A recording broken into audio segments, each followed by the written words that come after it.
What's up, everybody? Welcome back to Comparative Politics. I hope that you're doing well this morning, that you feel well rested and ready to get back into it.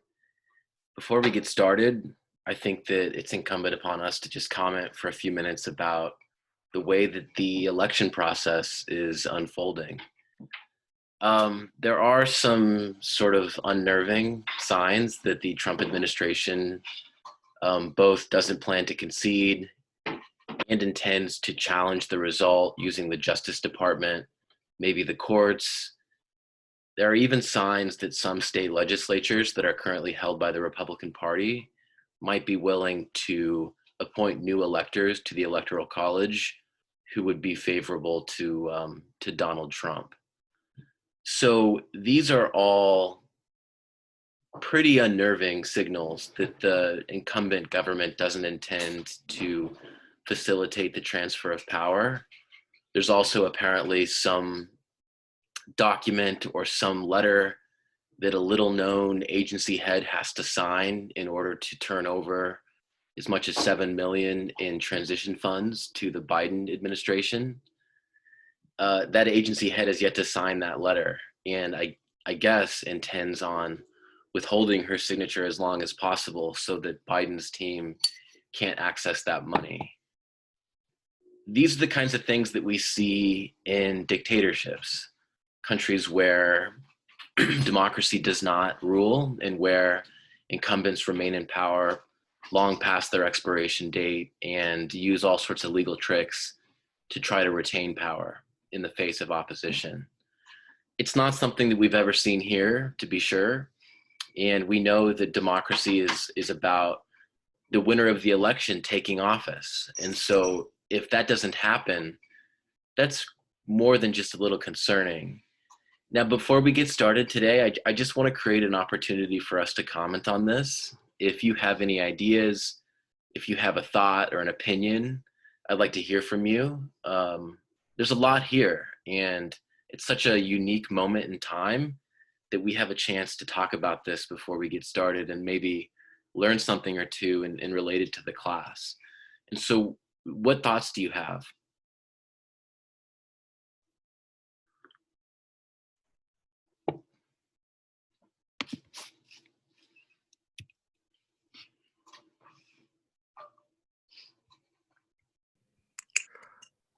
Yeah, I wanted to ask, do you do you think that this whole thing would kind of create like a rift in the Republican Party? Because I feel like I'm starting to see a divide between like the Trump Republicans and the standard like establishment Republicans. Um, and how do you think that would affect like future elections? Good question, Jake. So on the one hand, you have like that Maine senator. What's her name? I'm forgetting her name. But she comes from a state that is relatively progressive as far as like states that can vote for Republican senators are concerned. And Collins is her name, I'm forgetting. She came out and said that the election has been decided and that it's basically over. But there are a lot of Republicans who are sticking with Trump. It looks like they're afraid of him even if he really lost the election. And so I think the reason is because he thinks that he can sick his base on them and that they could be brought down politically if they don't support him, even in his own defeat. So right now, the Republican Party is standing behind him for the most part. There are some, like that Maine senator who I mentioned, who appear to have sided with the election being valid and being correct, but most of them aren't. They're probably worried about their reelection. And I think that going forward, Trump is probably going to have a lot of influence over the party. And at the very least, he has a base, half of which thinks that elections are now no longer clean and fair. And so I think that it could really affect the elections. And the Republicans are probably going to line up with Trump because they fear the political consequences of not siding with him. And so we're not out of this yet. We're still in the woods. And if you're like me, you're probably more than a little concerned about the integrity of the process and the democracy. Getting the Justice Department involved is really scary because we already know in a class like this that the way that democracies die these days is through these legal maneuvers, these actions that incumbents take to try to dismantle institutions from the inside in a way that looks legal and looks upstanding and above board. And so involving Bill Barr is really concerning. What's also concerning is that Donald Trump replaced 5 top officials at the Pentagon, all of which had previously said that they would not go along with using the military inside national borders. It looks like he's trying to create a pretext for maybe some kind of declaration of martial law. Who knows? Now, whether that really happens is a separate question, but it's now a possibility because of some of these changes. And so, this is stuff that maybe we didn't anticipate, but looking back, how could we not expect it with Donald Trump? Just calling it like it is. Stephen says, isn't it in our Constitution that we have to uphold democracy no matter what the cost? It is, Stephen, but the Constitution is just a sheet of paper, right? Like if the players don't agree to the rules, it doesn't mean anything. And in this case, Trump controls the executive branch. He controls the federal government. And so, yes, the military, the Secret Service are sworn to defend the Constitution, but politically, informally, politics often works differently, right? It has to do with who has power, who has control at a given moment, quite apart from what the rules say. Efren says, I believe that these times will be very suspenseful. However, I think that Trump will forcefully leave the White House and it will be historic to see an incumbent not conceding his election loss. Also, what scares me is how Trump supporters will react because of numerous fear tactics towards minorities. To say the least, a lot of these folks, some of them have been primed to reject the result and threaten violence if they don't get their way. And so we should be concerned about that. And we should be concerned about how racialized all of it is and how race has become such a factor.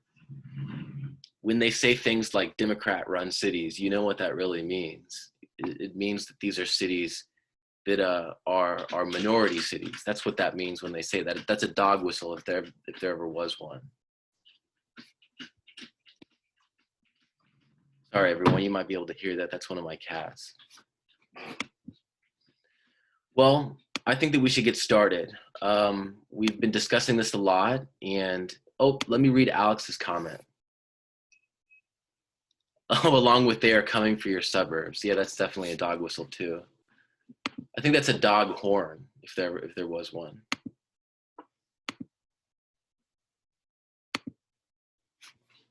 Okay, everybody. So we are right in the middle of a discussion about electoral systems. And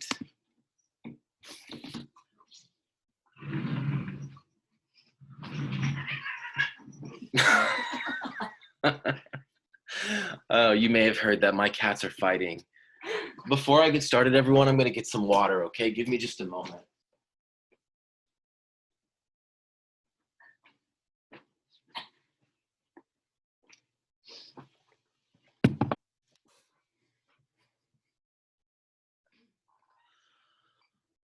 Okay, so as you know, we've been discussing majoritarian electoral systems. We distinguished between different types of electoral systems, mainly majoritarian, proportional, and mixed. We're still discussing majoritarian systems, and this discussion has had us talking about the nature of these systems where we cast a vote for a candidate, one or more candidates, and the winner of the most votes takes the whole constituency. That's what makes it a majoritarian system. So far, we've mainly focused on one-round systems, however, where we vote once for a single candidate and the winner of the most votes takes the constituency. We might also have a two-round system, though, where we can vote in multiple rounds. And we say multiple rounds, but really what it means is we might count votes in multiple rounds after voting for a series of possibilities. And so a two-round system has the potential for 2 rounds of elections. And the way this works is candidates or parties are automatically elected in the first round if they get a certain share of votes. Usually this is an absolute majority, so more than 50.1%. There are 2 types of 2-round systems. There's the majority runoff 2-round system, and then there's the majority plurality 2-round system. And what I want to give you as an example is the French legislative elections from 2007 in the 3rd district in the Drôme. And I'm showing you the actual election results. The first thing that you'll notice is that this election went to 2 rounds, and that meant that voters got to vote twice. But the first question I have for you is, why did the election go to a second round? Remember that this is a majoritarian system, which means that the candidate who wins must receive a majority of the votes. Not a plurality, but a majority. So using the chat, I want you to examine these results and then answer these 2 questions for me. First, why did the election go to a second round? And then who won the elections?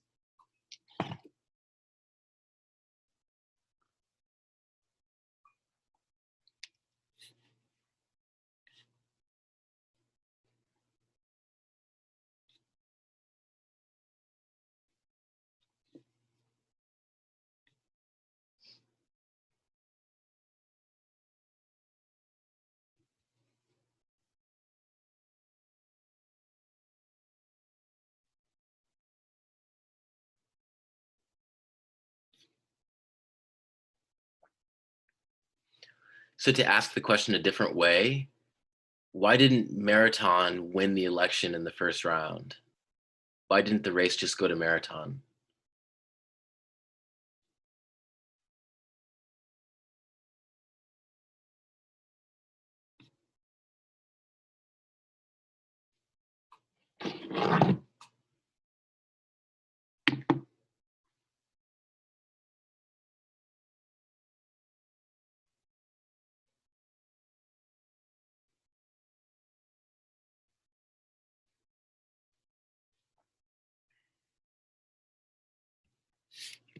Let's review this. We'll review this again. So a 2-round system has the potential for 2 rounds of elections.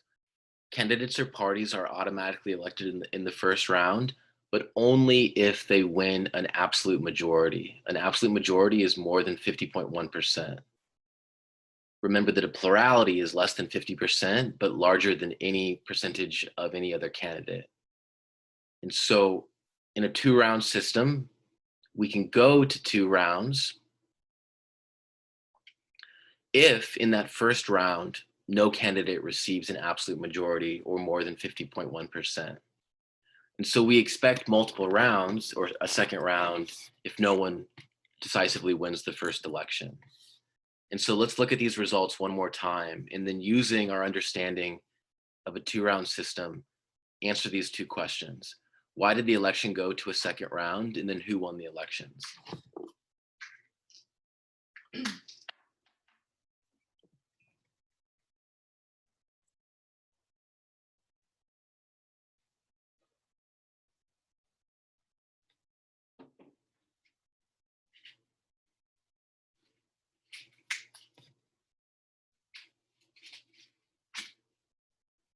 We won't move on until we complete this, so I'm happy to wait, or I can call on people as well. Professor, there's some answers in the chat. Did you want us to answer over the mic as well? Oh, there are answers in the chat. It's not showing for me. Oh, wow, I'm sorry. Maybe it's not working. Normally I get a little notification whenever there's a new chat. Sorry. Oh, that's okay. I was just making sure that you were getting Yeah, I don't think I was getting notified. Okay, so I'm seeing that, yeah, plenty of you have commented. Thank you. Sorry, everyone. I thought it was a little strange that like no one was chiming in. I was like, this isn't like normal. They're very responsive usually. So please accept my apology. Efren says they went to the the second round because the first two candidates had the highest votes and no one won over 50%. Okay, good, good. So we obviously have two candidates who won the larger share, but no one won more than 50%. So no one won an absolute majority. Steven says Marathon won in the second round due to him only having a plurality with 44% of the votes in round one. Okay, so Marathon went to the second round because he did win a high percentage, but no one won an absolute majority. Jake says Marathon won in the second round because he got over 50% or an absolute majority. Okay, good. Nina says there was no absolute majority in the first round, therefore they must have a second election. This is true. Isis says in order to win, they need 50.1% of the votes. Marathon won the election. David says this as well. Good, good. So we're all on the same page. David says, is there a possible way it could lead to a third round? Interesting question, David. My understanding is that in a two-round system, the only candidates or the only options on that second ballot or in that second election are the two runoff candidates from the first round. And so I don't think, for example, that you can write in a candidate, but if you could write in a candidate, I could imagine a scenario where neither candidate gets an absolute majority and a write-in candidate gets, part of the vote. But I think in these cases, the second round election would only give you one choice between these two candidates. And then as a result, it would decide the election. And so in this case, as you're all pointing out, in that first round election, we have two candidates who won pretty large shares of the vote, but neither of them won an absolute majority. And so because of that, because it's a majoritarian system, we need to go to a second election and give those two top candidates a chance to win an absolute majority so that they can then take the constituency in this part of France. Those two candidates are Marathon and Gregoire. Marathon wins an absolute majority comfortably in this second round with 52.6% of the vote and therefore wins the elections. Now, if this election had seen Marathon win 52.6% in the first round, then it wouldn't have gone to a second round because that would have been a comfortable absolute majority. And that would have been enough to take the constituency and they wouldn't need to go to that second round.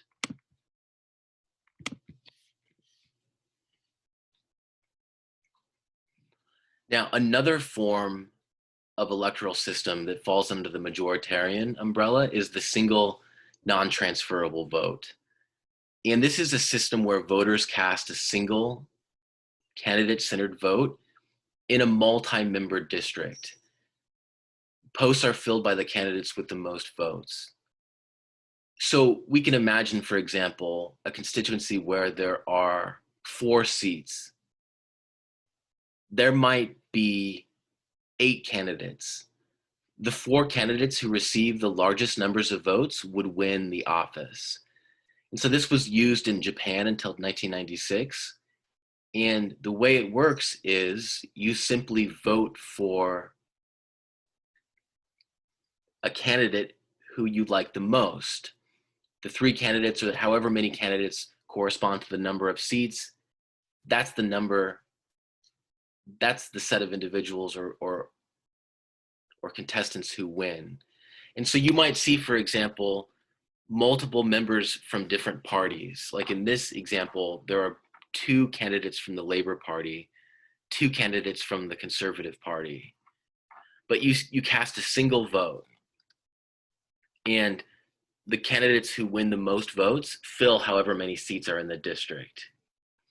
And again, those districts can vary from a few seats to many more seats. It just depends on the particular context. Each country is different.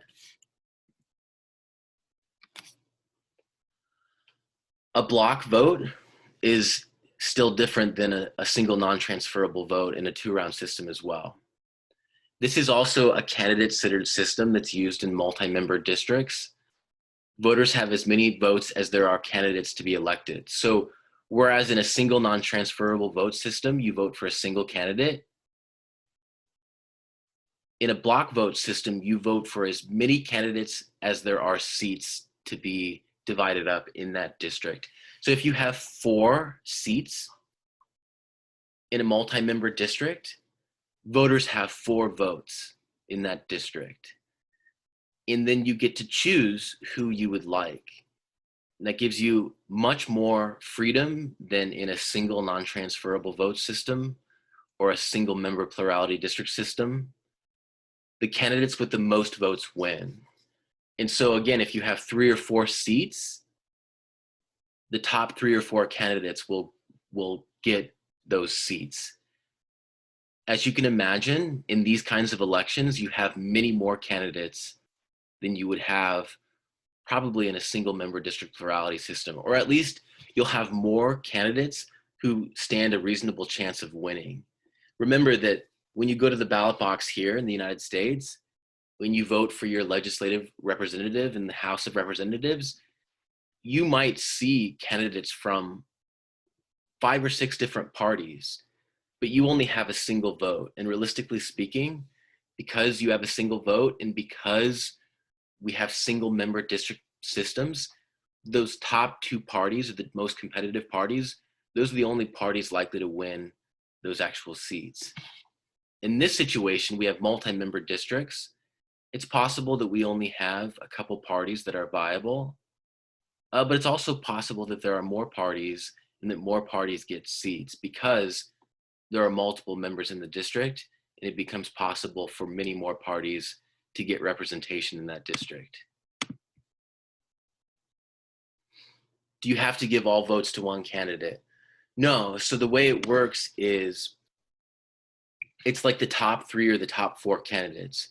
So there are multiple members in the district. So there will be a candidate who might win a plurality or even a majority, but you might have 2 or 3 other candidates who receive larger vote shares as well. And so you don't give all the votes to one candidate. You don't give all the seats to one candidate or one party. You divide them up based upon the top 3 or the top 4 vote getters, however many seats there are in that district.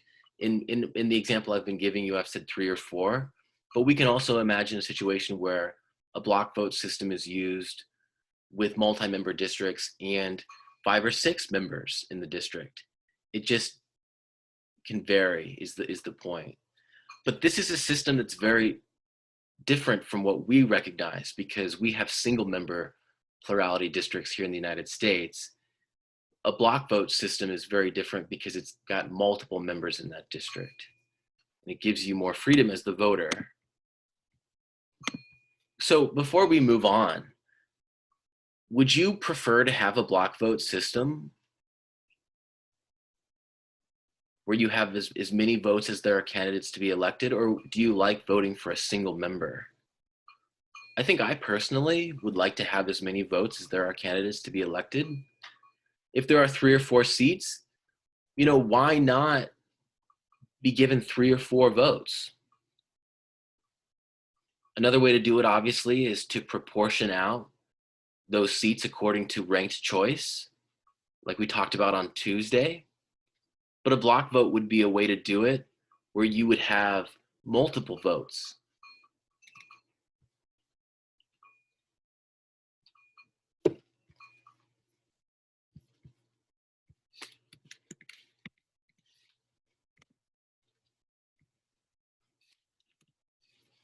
Sorry, everyone. My Zoom is not fully cooperating today. I'm having some issues. It's not telling me that my chats are coming in, and it's not letting me bring up my toolbar.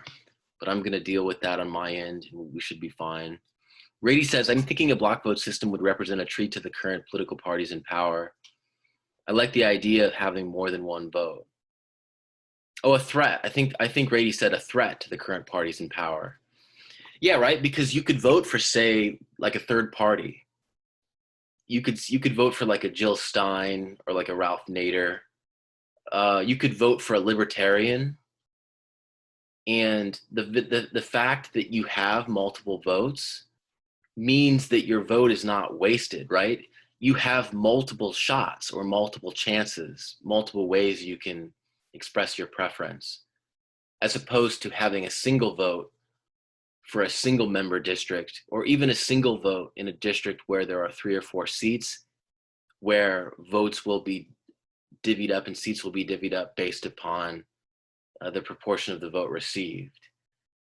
Efren says, I would prefer the block vote system because it allows underrepresented candidates to have the opportunity to serve. Also, it kind of diminishes the two-party system and allows more freedom of choice. Yeah, right, because you're giving people more say. You're giving them, not just one vote, but you're giving them however many votes correspond to the number of seats. Yeah, and I think that that could open up more space for some of these other parties that don't normally get picked up when we only have one choice.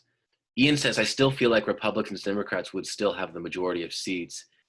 I don't understand how it would allow better representation of other parties. Yeah, that's a good point, Ian. When I think about it,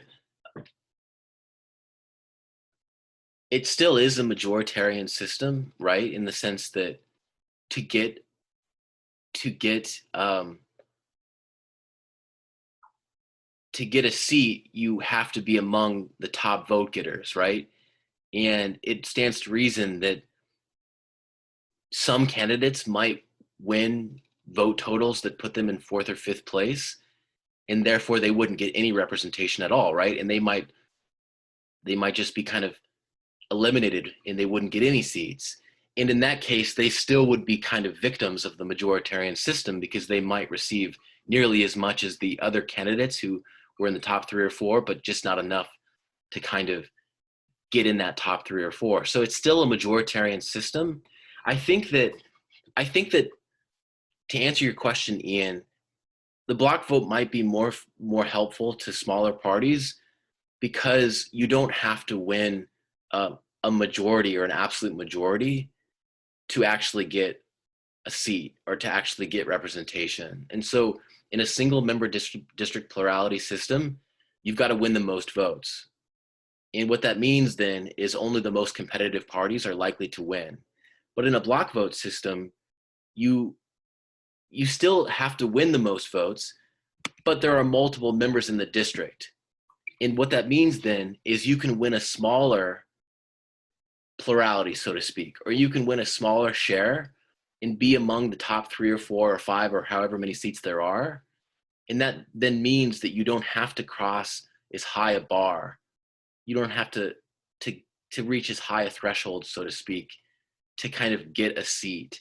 And so I think it might be possible then for smaller parties to do better, getting that 3rd or 4th or 5th seat in a multi-member district that uses a block vote, because it's possible that they don't have to win as much. Now, Ian, you might say, well, wouldn't a competitive party or a traditional party still be better at winning that, that share? Wouldn't they still get 3rd or 4th before a third party candidate might? That's possible, right? That's possible. But I think that just in general, having more opportunities and having more seats in a district should create more space for other actors to enter the process because there are fewer seats to fight over among those main parties. But Ian, you raise a good question. How would this actually better represent other parties if majoritarian rule is still the way that we're counting the votes? So I want to show you just kind of like an example, like a hypothetical example of what this looks like. I don't want you to focus on these first, second, and third rows here. I want you to focus on this first one, this first column. And notice that the instructions to the voter in this case are vote for up to 2 candidates in the first column, rank remaining candidates in order of preference. Focus on this first column. Based upon the information given to us, how many members are in this district? if we're using block voting? Tell us in the chat.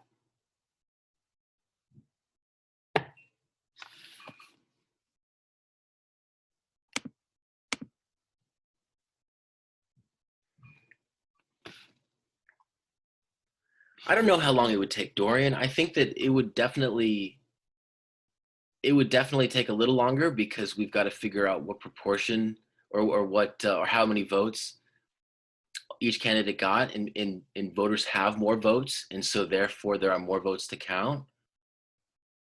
But I think that if every ballot has a vote on it, we can spend some time on each ballot, and it'll make more sense. We can count those extra votes, and we'll have larger totals, but maybe it wouldn't take that much longer. See, this is interesting. We're getting some variation in responses here, and I like that because it means then that there's a sort of a question here about how to interpret this. Those of you who say 5, what is your reasoning for 5? Is your reasoning that there are 5 boxes in this column? I'm guessing that's probably your reasoning. Anna Martha says 1. Oh, sorry. Anna Martha says 1. Others say 2.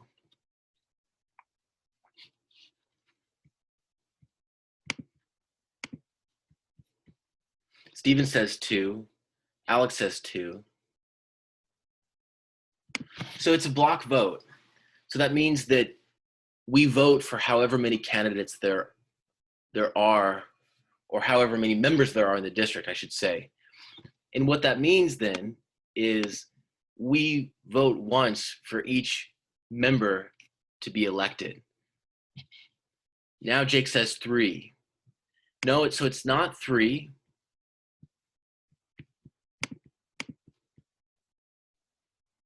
It's 2. It's 2. Let me explain why it's 2. So remember that with a block vote, we have as many votes as there are candidates to be elected. And so when we elect candidates, what we're doing is we're electing members of that district. We're electing either parliamentarians or legislators or whatever kind of institution we have. And so if we elect however many members there are to represent that district, and we have 2 votes, that means that there are 2 members in this district. We vote once for each member that is set to represent that district. We have 2 votes, in other words, in this race. We vote for up to 2 candidates in this first column.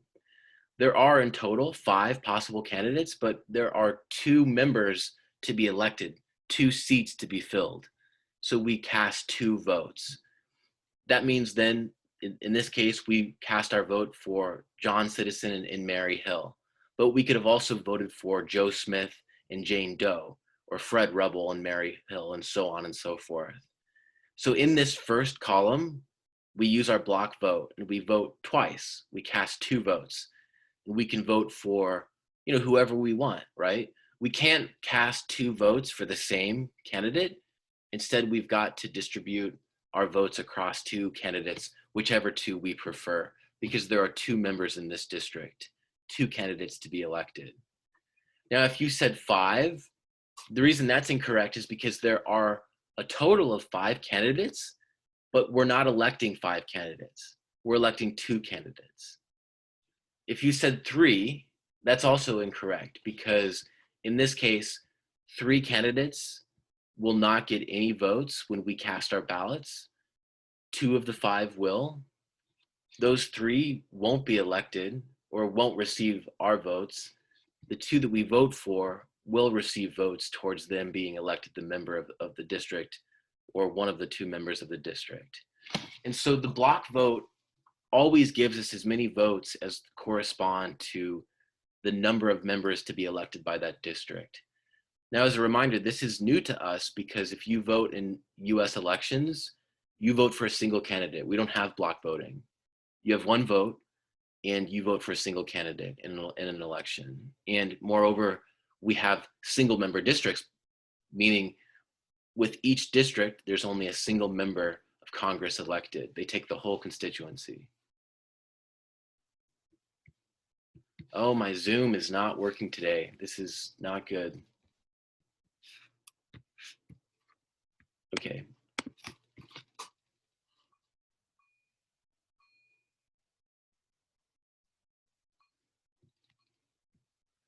Manuel, no, that's not correct. With the block vote, you don't allocate multiple votes to a single candidate.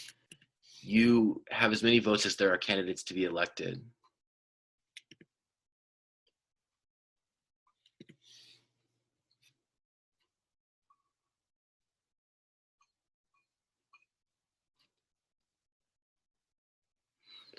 Now, there's a variation of the block vote that's called the party block vote. And this is different because while it is used in multi-member districts, it's different because voters cast a single party-centered vote for their party of choice. The party with the most votes wins all of the district seats.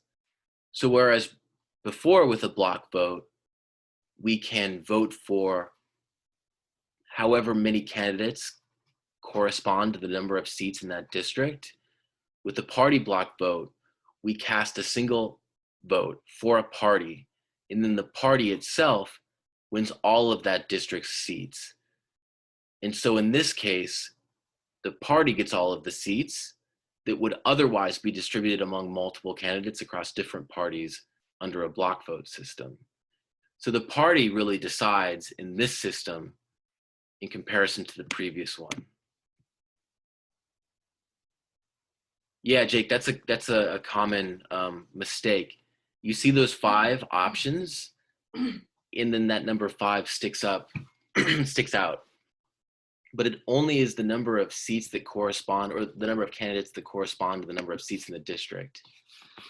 So the party block vote is different because the party is what we vote for. We don't vote for candidates, we're voting for parties. And then the party who wins the most votes wins all of the district seats. So this is another example of a majoritarian system because the whole constituency goes to the winner of the most votes. And in this case, the winner of the most votes is going to be the party. So it raises an interesting question. When you go to the polls, do you like voting for candidates? Or do you like voting for the idea of parties? Would you rather vote for a party or vote for a candidate who represents a party, but who is on the ballot as a candidate? I think that this is an interesting choice for us because we ordinarily vote for candidates, obviously, but I'm wondering, do any of you think that voting for a party could be better?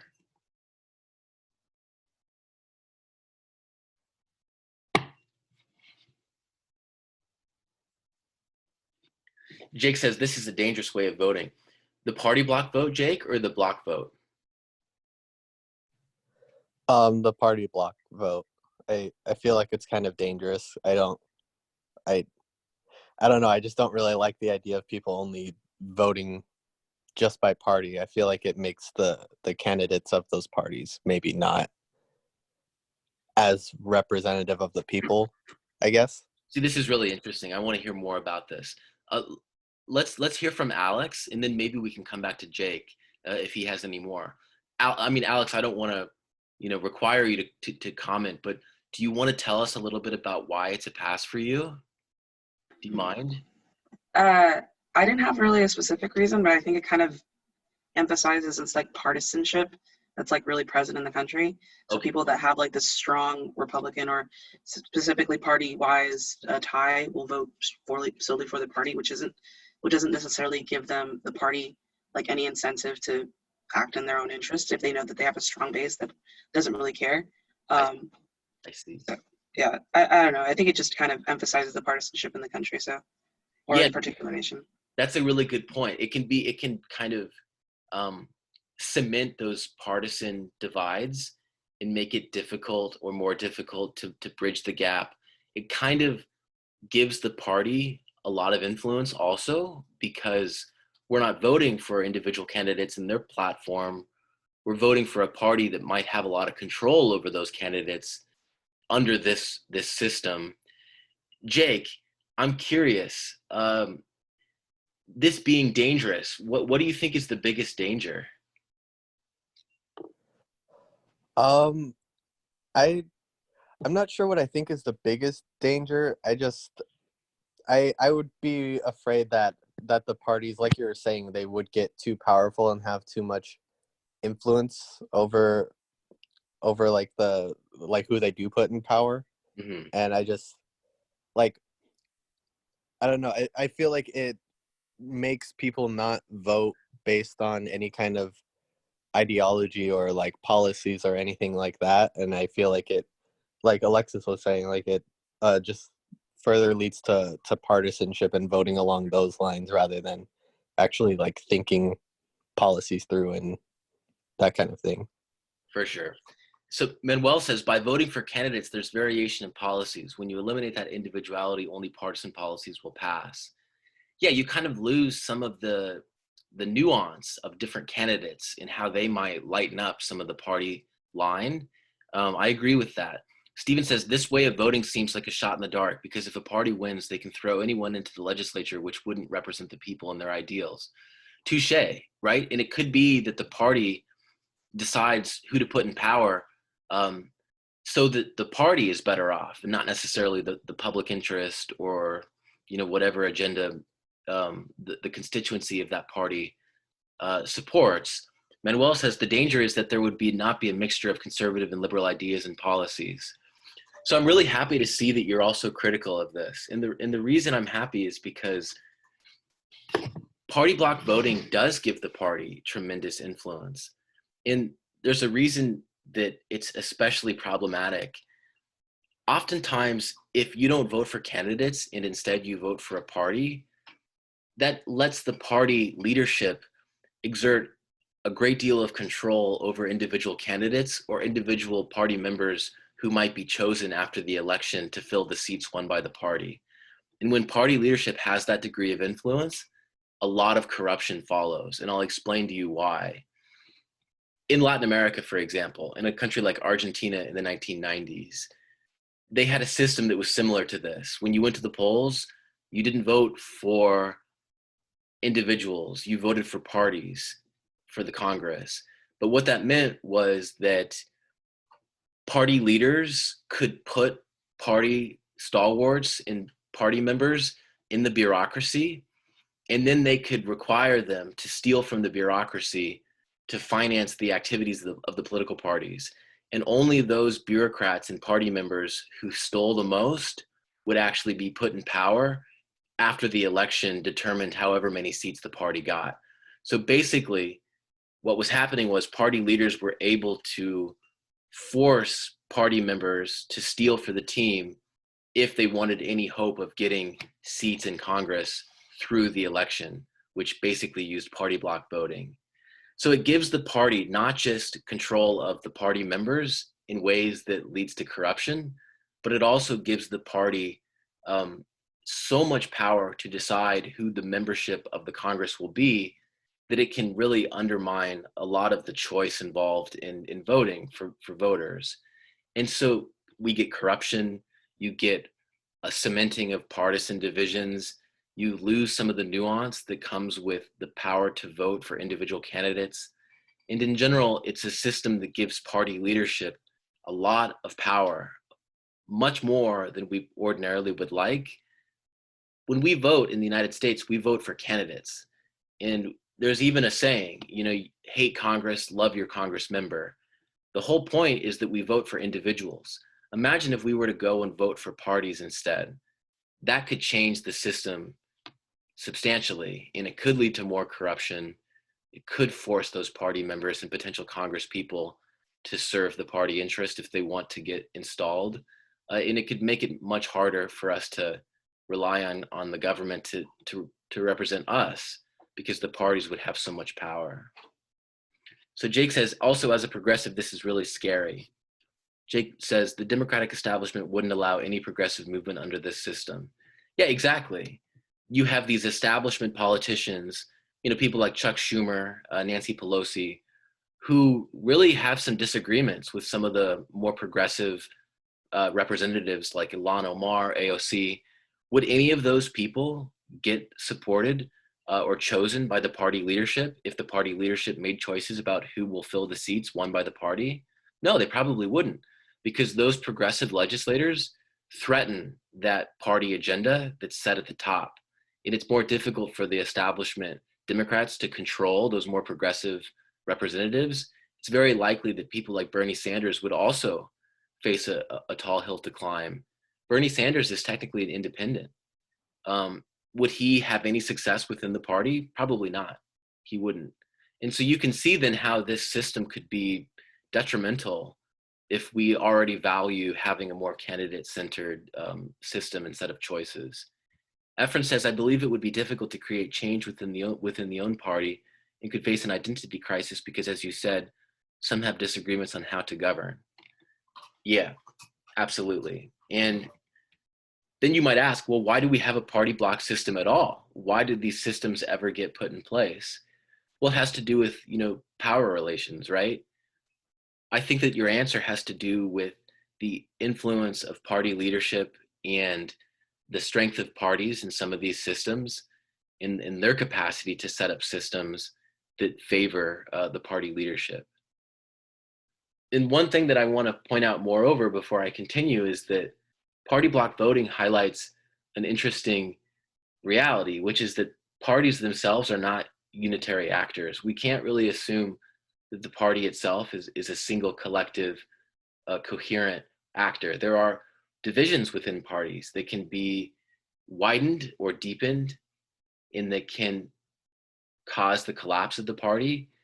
Sometimes when we vote for candidates in the US, we lose sight of some of the divisions within, for example, the Democratic, the Republican Party, because those candidates who we vote for in single member districts are in some ways protected from some of those divisions and how they could affect them, because our single member district system has constituencies that correspond with each of those individual districts, right? So if you're Joe Manchin in West Virginia and you have this sort of like centrist, sort of center-right constituency who nevertheless votes for a Democratic senator, well, you have a very different constituency than you would have in, say, a district in New York City that would vote for, much more leftist representatives like, say, AOC.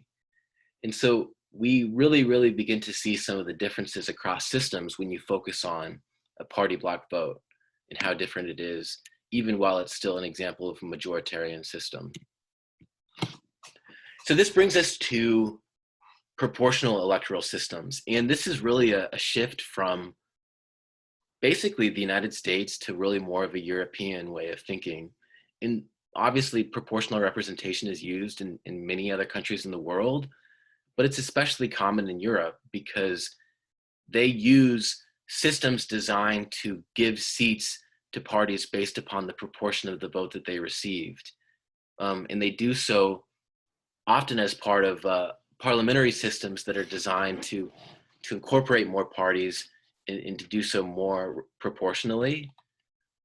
Our majoritarian systems in the US are often bemoaned because we feel as though the losing candidate or the losing party gets punished because of how much of their vote that they received essentially goes to waste. And so in any single member district plurality system, say the winning candidate receives 44% of the vote, and the second place candidate receives 43% of the vote. Well, that 43% candidate won't get anything, right? They lose the district. That's obviously a system that punishes the loser and awards the winner. Now, you might say, well, all systems should punish the loser and award the winner. A proportional system, on the other hand, works differently because there are multiple member districts, and that 43% winning candidate would win 43% of the constituency or 43% of the seats in that constituency. And so we don't waste that second place candidate's votes. We award seats based upon the proportion of the vote in the district received by each candidate or each party. And we do so with a set of quotas or divisors, or basically tools that are designed to set up a system of votes to seats, or however many seats should be received based upon whatever proportion of the vote is received. And the basic idea is, let's produce a system that proportionally translates votes into seats, that represents the full spectrum of parties or candidates who received some minimum proportion of the vote in a given district. And then we can divide proportional systems that share these characteristics into those that use party lists and those that do not. And there are a variety of different proportional electoral systems, but the main point, the most important point, is that we divide seats up based upon the proportion of the vote received by the different parties in multi-member districts. Now, you might be thinking already, well, this seems like a system that would be more representative of minority interests, like third parties or smaller parties or ethnic parties who might represent smaller communities who aren't nationally based, but who might have a large constituency in a given district. And you would be exactly right. In fact, proportional representation systems do a fantastic job of representing smaller parties and parties that maybe cannot win on a national level, but who do have a sort of base in some particular part of the country, or who might represent a smaller group than maybe a national group would seem to represent. And so let's distinguish between list PR and some other types of PR. So in a list PR system, each party presents a list of candidates for a multi-member district. And this list, it includes any candidates who the party decides they want to run in that election. And then parties receive votes in proportion to their overall share of the vote. The idea is, if you get X% of the votes, you get X% of the seats. If you win 44% of the vote, you get 44% of the seat. If you get 6% of the vote, you get 6% of the seats, assuming that 5% might be the lower threshold for getting seats. The idea is, rather simply, you translate the percentage of the vote into the percentage of the seats. We can do this because each district has multi-members or multiple members. Some districts might have as few as 2 members. Some districts might have as many as 150 members. Normally, countries have districts that are roughly the same size. In a country like Chile, there are 2-member districts, multi-member districts with 2 seats. In a country like the Netherlands, some districts can have as many as 150 seats. It can vary considerably. But the point is, seats are divvied up based upon the proportion of the vote received by the different parties. Before we continue, I want to ask you, do you think that proportional representation sounds better? Do you think that it sounds more representative than, say, a majoritarian system like a single member district plurality system like we have here? Do you think that giving seats based upon the proportion of the vote received is a fairer, more democratic way of giving out seats? What do you think?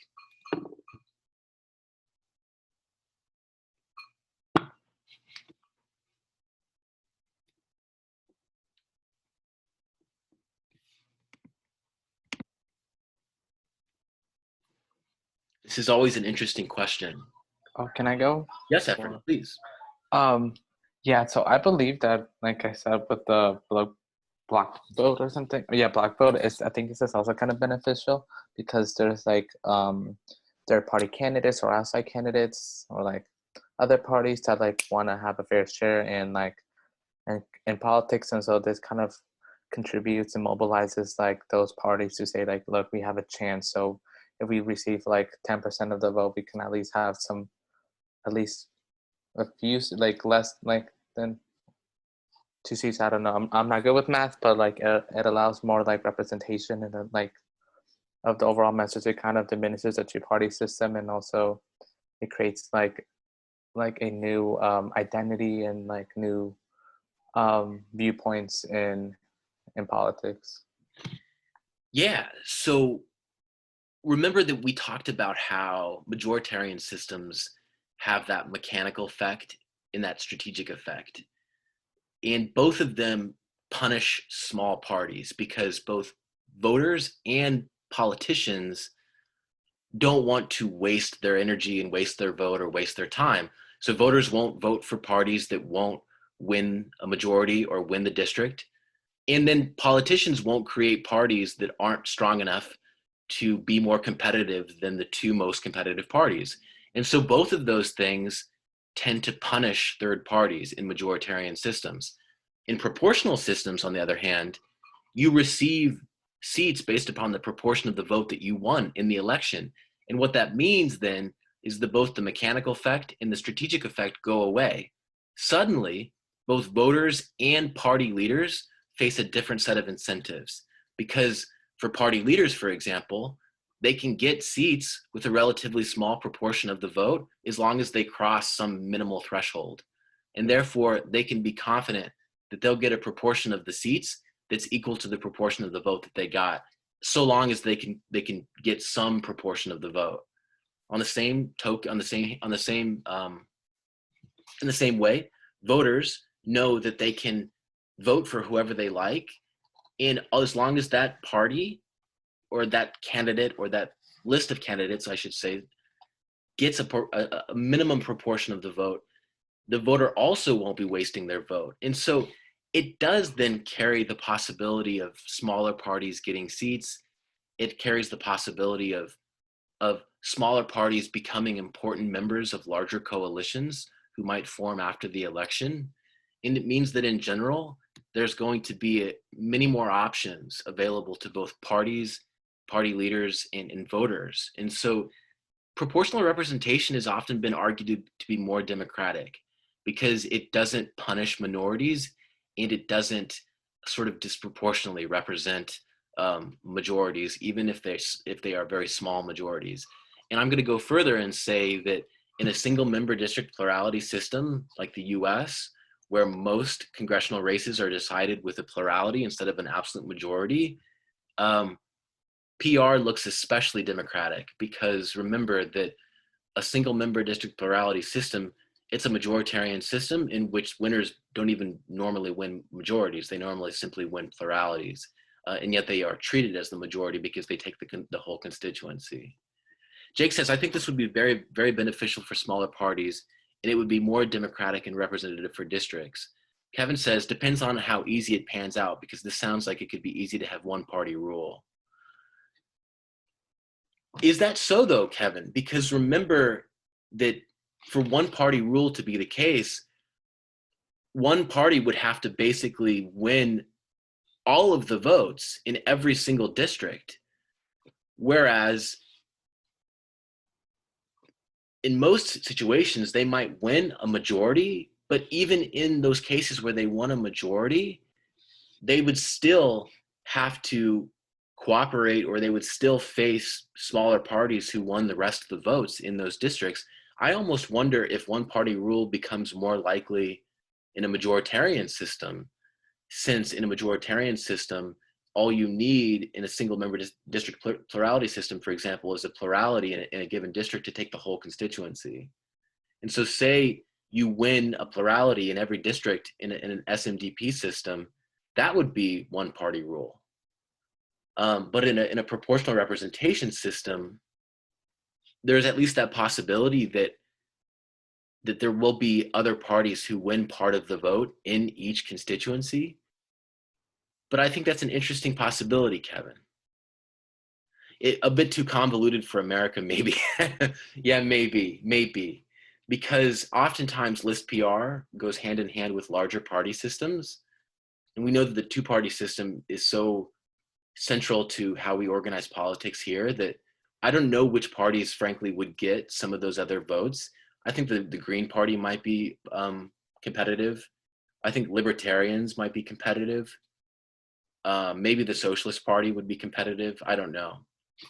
Stephen says, I think it sounds better and would possibly pave the way for change to happen in this country because there would be a bigger diversity of the ideals, within our legislature, but this would take a while to implement due to our two-party system.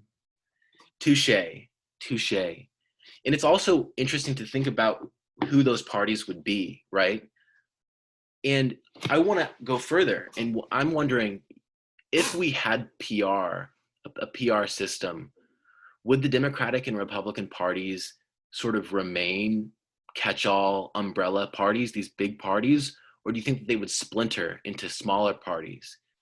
Because remember, I gave you the example. You're an environmentally conscious politician who wants to run for office. Are you going to run with the Democratic Party or with the Green Party? The Green Party is most in line with your policy preferences, but it's a majoritarian system, and so you're more likely to win office if you run with the Democratic Party. But you have to moderate your position to run with the Democratic Party, so you have these multiple considerations. In a majoritarian system, the system favors running under a major party. But in a PR system, suddenly you can run with the Green Party, and it's possible that you'll get a seat because the Green Party just has to get some basic, minimal percentage of the vote, maybe 5 or 6%, to get that proportion of the constituency in the Congress. So it could be that under a PR system in the US, we would see a splintering of some of these big parties that politicians normally have to run to if they want to run under or with their particular policy agenda. I think that we would see a splintering. Kevin says, I'm curious on the one-party rule in this system. Well, I'm curious about them in all, but in proportional representation in the seesaw scenario, if that makes sense.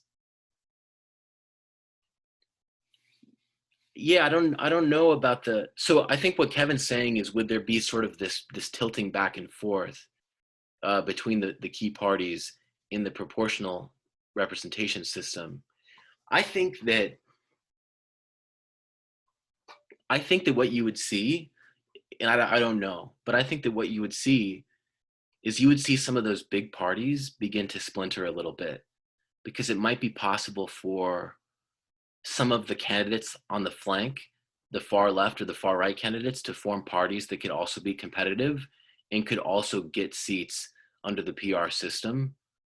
And I think that it would be harder for the main parties to continue to have that chokehold that Stephen mentioned, because even if they won an absolute majority or a plurality in a district, the presence of multiple members in the district and the presence of proportional allocation would mean that even winning a small share of the vote would give smaller parties some shot. And it would also mean that voters would be more inclined to throw their weight behind smaller parties. And I think that you might actually see fragmentation. There tends to be some splintering that happens in PR systems when there's been an electoral reform and a move from a majoritarian to a PR system.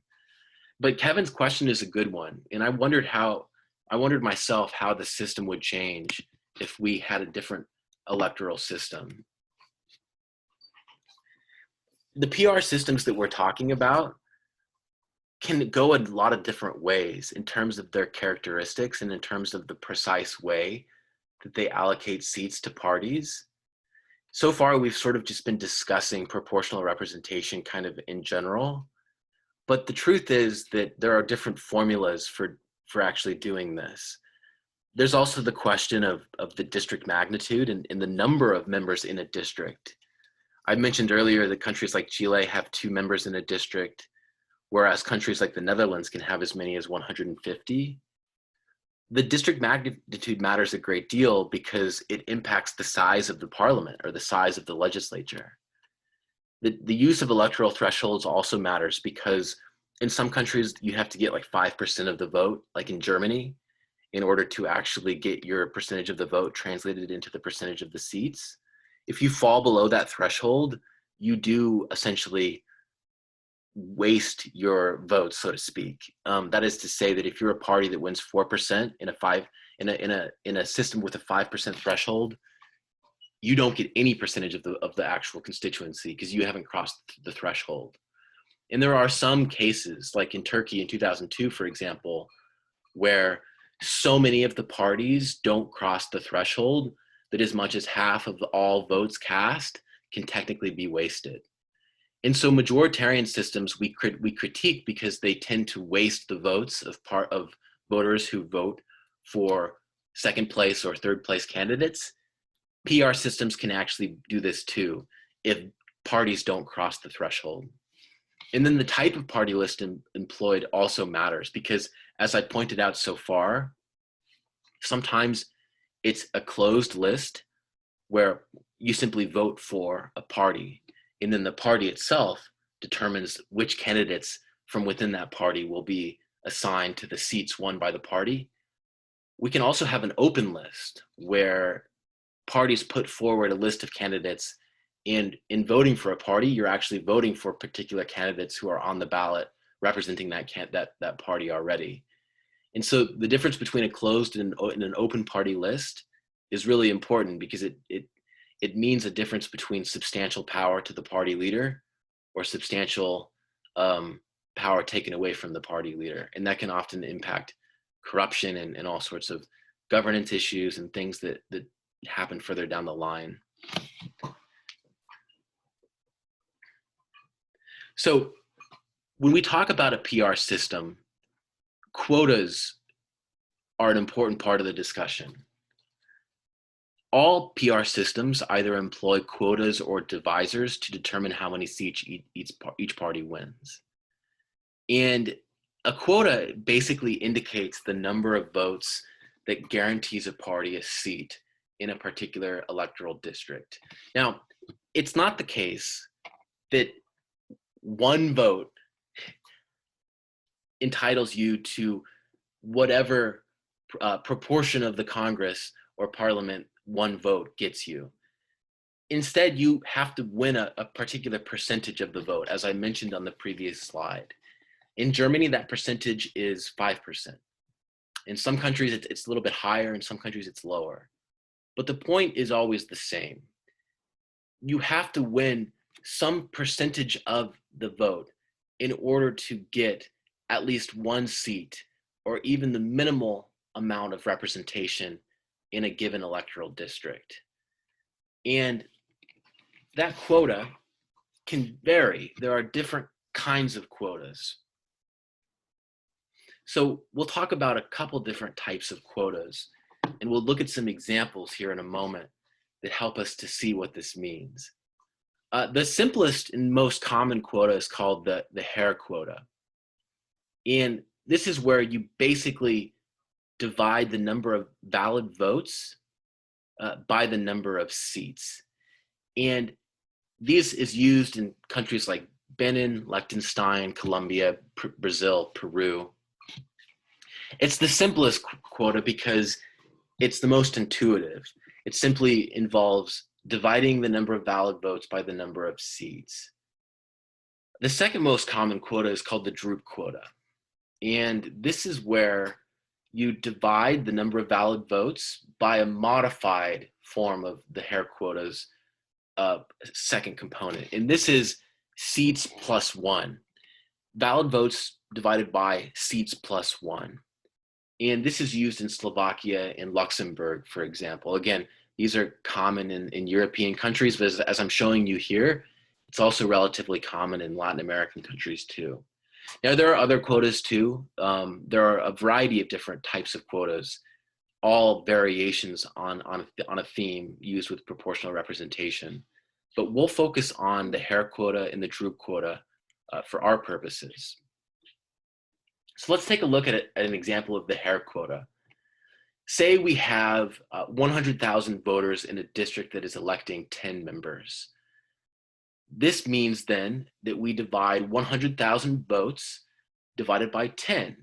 100,000 voters, 10 members. And then we have, of course, a product of 10,000. Each party therefore wins one seat for every 10,000 votes it wins. One seat for every 10,000 votes it wins. So if you win 10,000 votes, you win one seat. If you win 20,000 votes, you win 2 seats. If you win 30,000 votes, you win 3 seats, and so on and so forth.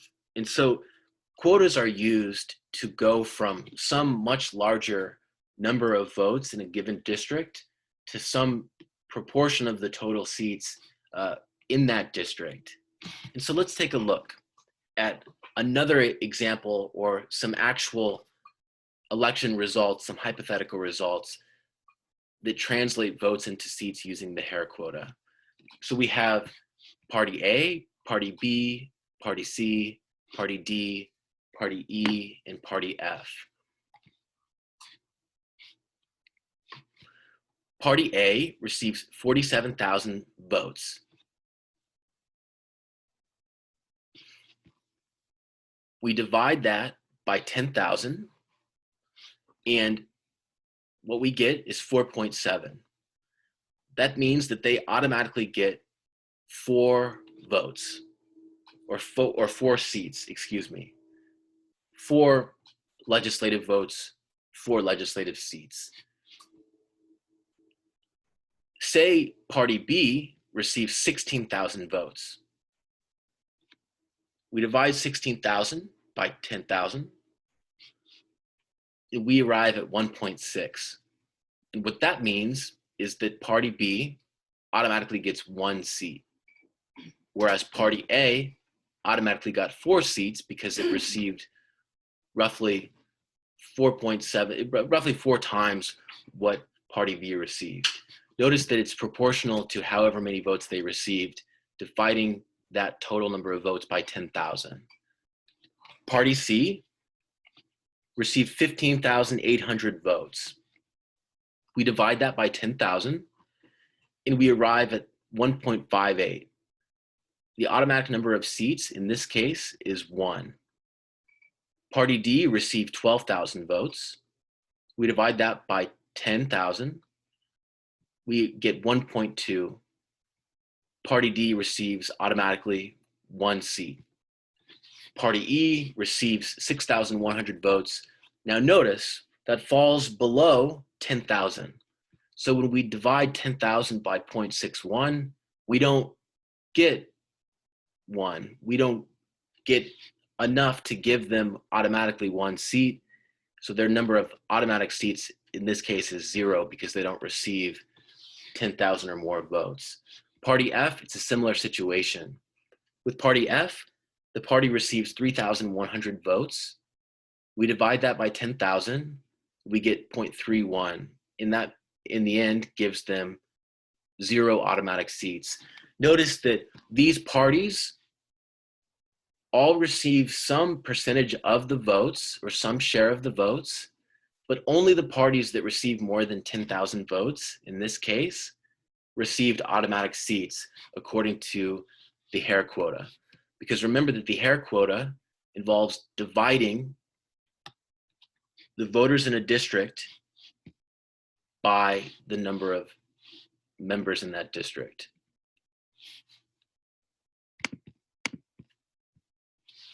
Efren says, I have a question. Would they round results? For example, Party A has 4.7 and it can round up to 5.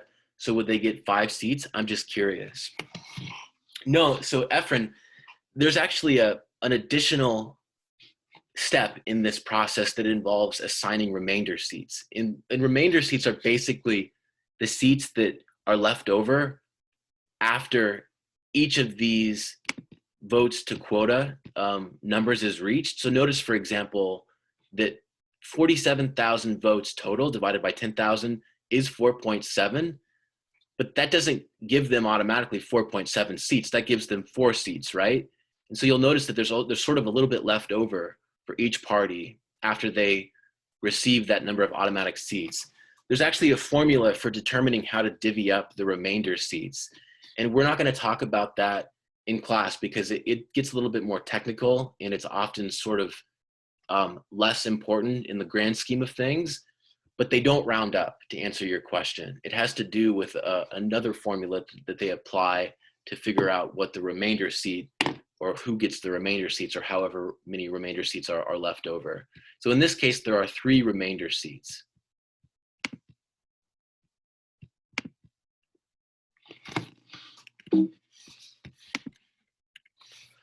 All right, everyone, we're actually out of time. This is very useful for us to do these exercises, and I think that today we did a good job interacting with these examples in a useful way. We will finish electoral systems on Tuesday of next week, and we'll pick up with our next unit as well at that time. Thank you very much for being here, everybody. I hope you have a nice weekend. I'll see you next time. Thank you. Thanks, Efren.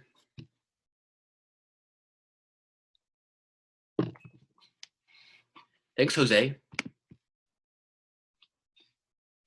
Yes, Joris, I'll post those slides. Sorry, I'm a little slow to get those up this week, but I'll post everything, including the recording.